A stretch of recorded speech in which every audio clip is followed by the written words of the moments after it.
Hey everybody, Adam Savage. I am on the ground at Icon Technology in Austin, Texas, talking to Evan. How are you, sir? Good, how are you? Now, Icon's day job is 3D printing houses, and they're really good at it, and we've got some other videos about that, which you can follow in the description. But the first thing I thought of when I thought about 3D printing houses was, what about space? So that's what we're talking about, right? Tell me about space and 3D printing.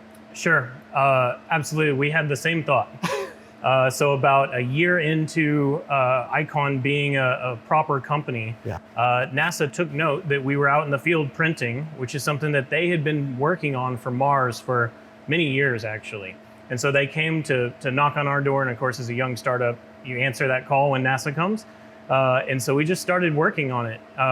Started with a literature review and realized it's not as far-fetched as you might think. Well, now I know NASA loves the idea of 3D printing on the moon and on Mars because it's a way of using a material that's there, the regolith on the moon or Martian soil. How do you develop a printing process for a soil you cannot access? That's a good question. So we actually have a pretty good simulant. So there's an entire community of people, scientists that work with NASA to develop lunar simulants. So this is a simulant. It's about 99% chemically accurate. Morphologically, it's not quite as good as Apollo regolith. Maybe we can talk about that later. From what I understand, the moon's regolith has been pulverized by billions of years of micrometeorites and meteorites. And that if you looked at it under an electron microscope, what you'd see are all these sharp little claws and jagged pieces of basically glass and silica. Yep. It's like the worst stuff in the world. This is very close to that chemically, materially. Very close to it. Now, it's not going to be quite as sharp, and we're going to have weathering processes because this is sourced at Earth. And so we do everything we can to pulverize it in similar fashion, but in a much shorter time span. Okay, so once you have the lunar regolith equivalent, do you guys mix that in as an aggregate for concrete? How do you make concrete on the moon? Well, that's a good question. It's one that everybody wants to know. So this is a sample of our Carbon X. So this is what we print terrestrially. That's what the space group calls the rest of Icon is terrestrial. Terrestrial. So terrestrially, we print like this, but this is 5 kilograms, something like this.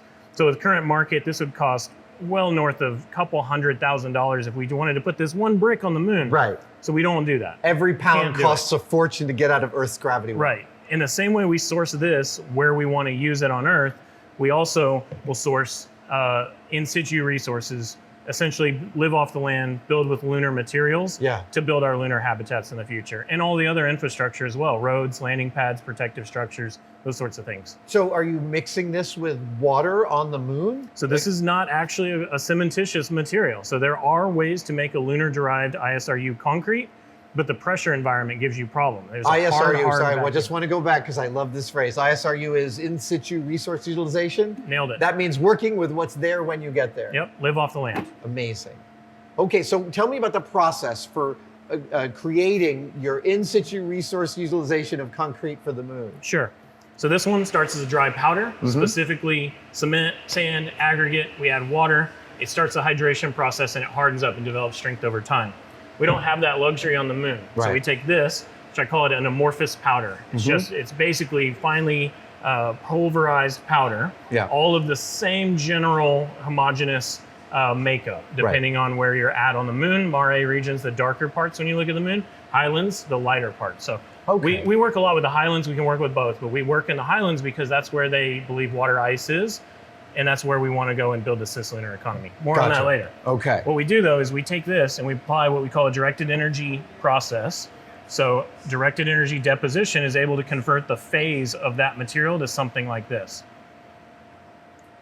This is more akin, wow, okay, so my mind is being blown. We've been talking about 3D printing houses all day, and that's a very akin to a filament printer, an FDM printer. Correct. But this is akin to SLS, like a laser sintering system. Am I right? It absolutely is. So you are melting the layers to each other. Correct. Just like a powder, it's a powder bed fusion technology. Unbelievable. So, yeah, it's really great. So if we want to do anything planar, horizontal surfaces, landing pads, roads, starting to get into protective habitats or protective structures and habitats, we can actually just print it right into the ground. So we can scoop, we can filter it, we can tamp it down, we can selectively lase it, which will use a laser to convert its phase into molten, and then we recrystallize it into what we call a structural ceramic. Wow. That whole process is called laser VMX. Laser VMX, and that's multi-material transformation. And this is demonstrating, we're not demonstrating that process, but it's showing how that process works. Exactly. So this is what we use to explain. We have the real robots we'll take a look at in the near future. Okay. But this is the material we're after. So here's a cross section of essentially what you were just holding. And one of our key trade secrets here is exactly how we control what we call the thermal schedule, which is just essentially the heat in it over time. So we're worrying about post annealing, things like that, but we're actually doing that in a continuous fashion as we build up vertically one layer at a time. I would imagine, yes, right, because heating and cooling cycles are totally different in the vacuum of the moon than they would be on Earth. Certainly. So we get to retain a little bit more heat because of the vacuum, but it also, everything's going to want to sublimate and change phase. So it's a really interesting environment. That's fascinating. In addition to building landing bases like this, you can also build structures? We believe so in the future, yes. And am I right, this toroid over here is an example of? So this is some work we did in collaboration with Bjarke Ingels' group, essentially looking at the human factor. So for scale, that's called a common berthing mechanism. It's basically the where humans would go in and out. So this that's is about the scale. This okay, is the so airlock, a person is about an inch tall here. Yeah, essentially, yes. So pretty big scale, but we did quite a bit of study. If you look top down, it's sort of like you take an airplane fuselage and you wrap it around into this donut shape, and then we make it this ogive shape here in cross section. Yeah. And that essentially helps us from a pressure regime, as well as still giving us plenty of good, useful space to work in. How do you deal with, the biggest problem to me on the moon, aside from regolith, which I know is a giant problem, the other biggest problem is radiation shielding. Sure. How does that incorporate into this design? So this design does a few things for us. By building up layer by layer, now this was FDM printed, but we can essentially do the same thing. Right. You might say, well, how do you keep the regolith out of these little cavities here? And those are actually there on purpose. So as we build up, we're doing a few things. We're maximizing the amount of structural performance we get per unit of embodied energy. I see. So this is the, let me phrase this, like the least amount of printing for the most amount of strength and structure. Best bang for your buck. Gotcha. But at the same time, what you're doing is you remember, you don't have weather, you don't have wind. So if you put it there, it's going to be there. But what it's doing is we're allowing this to build up, and we're able to protect from micrometeorites, radiation. So this is the thickness it is for a reason. This is like 5-6 feet thick, which is exactly how thick you need to be for, oh my God, that's amazing. I thought we'd be living in tunnels on the moon, but instead we can build our tunnels. Yep, and we can build inside the tunnels too. Another topic for another day. Holy cow. I literally like obviously I did some research on you guys before coming and stuff, but I did not realize that you were utilizing two completely different 3D printing processes, whether it's terrestrial or extraterrestrial. Yeah, and what's great about it is our material, wherever it went, here it is, similar properties to concrete. So very strong in compression, not as good in tensile strength. Gotcha. So we start using some of the same sort of hybrid materials that we can do on Earth, same application. So this is also in compression quite a bit, right? And so we'll certainly need a foundation, we'll certainly need some extra work here, but this is a concept that helped us, we call it architect from the right. So when you architect from the right, we're basically starting with the design and letting that feed our robotics and the things that we go and build and the processes. So we start to understand better what material properties we're after, what we're looking for, and what we're capable of building, and what's maybe a little too far for the performance of the material that we can make. Oh my gosh. I'm now trying to wrap my head around how you experiment with this technology while you're on Earth, which is decidedly not a vacuum and 6 times the gravity. Sure. What kind of stuff are you guys doing to prognosticate how difficult this might be on the moon? So we call that essentially environmental testing. So we have a test chamber here that allows us to recreate as much as you reasonably can on Earth. The gravity is a huge problem to recreate on Earth. But everything from the vacuum to the thermal to the cryo temperatures that you see on the moon, you're seeing a huge temperature swing. Right. And so we're able to actually essentially replicate those same parameters here. So you can design a robot arm that can handle those 200+ degree temperature swings on the moon and make sure that that still falls within its performance envelope. Yep, absolutely. That is a challenge of lunar robotics, certainly. Really any space robots, Martian and otherwise. Just in the last 5 minutes, my mind has been blown like at least 4 times. This is really, really cool. Yep. And we get to do it every day. You must be chomping at the bit to see a structure on the moon. We're ready. Is the idea ready. that this would go by itself and like start doing some groundwork before humans even get there? Like a Mars first, a Mars direct? So absolutely, I'm very much in favor of de-risking human flight and human exploration by sending robots first. If we show up and we have infrastructure, we have landing pads, we can protect not only our rockets themselves, but also any adjacent assets, things that you've sent ahead of time. So if you want to pre-supply Mars with the stuff that you're going to need to survive there, we're going to send that robotically ahead of time, and we're going to get it set up. I like to say I'll go to the moon when there's a whole hotel ready for me. I think we ought to do something similar. And it strikes me that your guys' already deep experience, institutional knowledge of working under harsh conditions outdoors helps really inform your expectations of the difficulties you'll encounter on another planetary body. Sure. And we have a lot of expertise, a lot of what we call cross-pollination between the groups. We're building rugged robots for Earth. They apply not quite directly, but they certainly inform what we build for space and the moon and hopefully Mars. This surface that I see down here, is this actually your regolith equivalent after lasering? Yes, essentially. This one was done in atmosphere. We're working right now in atmospheric conditions, pressure. Sure. This is a little bit glassier than what we're looking for, so we're still developing this process, but we're in the process of doing that in a vacuum-based atmosphere or moon-relevant environment, and we should have that in the next couple months ready to go. Full third-party materials properties on all of these materials, and then we're looking to demonstrate this on the surface of the moon at some point. It could be single-digit years, could be 3 years from now, as soon as we get an opportunity. Oh my God, I would be so excited if I were you about that. Oh, we are. We certainly are. We are. It's a lot of rigor goes into this because you really get one shot at it for the amount of money and time you put into it. And so we're working sort of process up and, like I said, architect down. So we're trying to sort of meet in the middle, and that's going to be hopefully a demonstration mission. Then we start working on scale-up activities. So putting it, instead of just off a lander, we're actually putting that onto a rover. There's a lot of challenges there with surviving the lunar night and making sure your mission can be a long duration. Sure. So we're working through those things one at a time as soon as we can. Incredible. This is so inspiring, Evan. Thank you so much, man. Sure, of course. Oh, I was excited to hear about it. I'm like 3 times as excited after hearing about it. Hello, Eamon. Hey, Adam. How are you, sir? I'm doing great. How are you doing? Very good. And I'm really excited about this. Tell me about what this big unit is. So this is our environmental test chamber. We are able to simulate cryogenic temperatures and pressures that approach that which we would see on the lunar surface. So typically we can operate this chamber at about 10 to the minus 4, 10 to the minus 5 torr range. What? So that's not very many molecules bouncing around in there. No. So it's both a vacuum and an environmental chamber. Indeed, a thermal vacuum chamber. So one of the best tools we can use to simulate the space environment here on Earth. I'm curious, so in this chamber is where you guys are testing laser sintering your test regolith. That's right.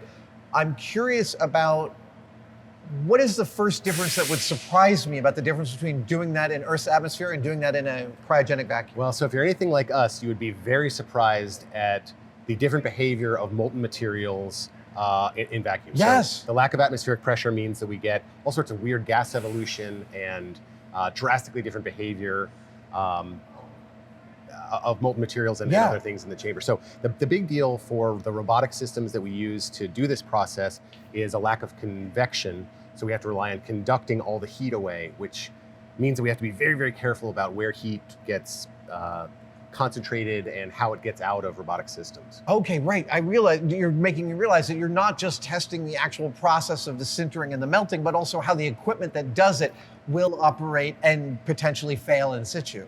That's right, and that's what gets us even here on Earth is things we hadn't anticipated, where we'll have heat build up in a rotary actuator or something like that, and that can sink not only the robotic system, or the individual experiment, but our ability to test in the future. So we really have to take that very seriously. So this isn't like the other part of Icon where some of the houses are being built maybe 45, 50, 100 miles away from here. This is 250,000 miles away from you when you set this up to go. That's right. So our project is focused on lunar robotics and Martian robotics, and increasingly in on-orbit stuff as well. Yeah. On the moon, there's a chance that you could teleoperate a robotic system.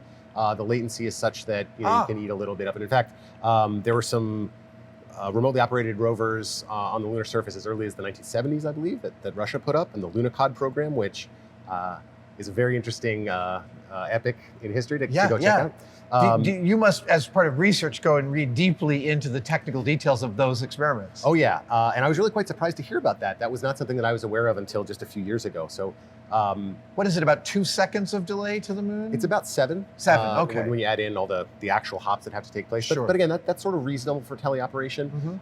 Quite a different story on Mars. Is it 6 to 14 minutes or something? Yeah, I think effectively maybe 20 is the number I had in my head, but quite a different story. Yeah, so the means of operation for the Martian rovers is sort of supervised autonomy with that latency built in. Again, we hope to get there for all of our systems, terrestrial and lunar, but we really have to get there to have a chance on Mars.